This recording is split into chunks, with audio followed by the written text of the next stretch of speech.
अस्सलामुअलैकुम नाज़रीन, मैं हूं इमरान रियाज खान। अब आप मुझे देख पाएंगे सिर्फ बोल न्यूज़ पर। और बोल न्यूज़ की स्क्रीन पर एक और हक सच की आवाज़ बुलंद करने वाले सहाफ़ी का इजाफा।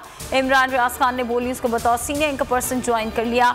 बोल फैमिली उन्हें खुश आमदीद कहती है। इमरान खान हकीकी सहाफ़त पर कायम उदाइम रहने के लिए पुरआज़म। मैं हूं इमरान रियाज खान। अब आप मुझे देख पाएंगे सिर्फ बोल न्यूज़ पर। इमरान रियाज खान साहब जो हैं वो बोल फैमिली का हिस्सा बन गए हैं। बड़े अरसे बाद किसी चैनल ने हौसला किया है, तो मुझे ऐसा लगता था कि हमें बोलने की इजाजत नहीं मिलेगी, लेकिन बोल ने डिसाइड किया कि बोलने की इजाजत वो लेकर देंगे। मुझे बोल की एक चीज बहुत अच्छी लगी कि बोल ने कैटेगोरिकली कहा कि जो करना है करो, हमने अपना कोई बंदा नहीं निकालना।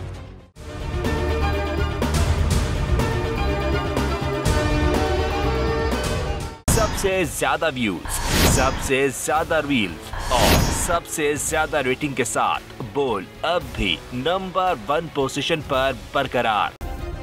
सब्सक्राइब करें और बेल दबाएं ताकि कोई खबर रह न जाए।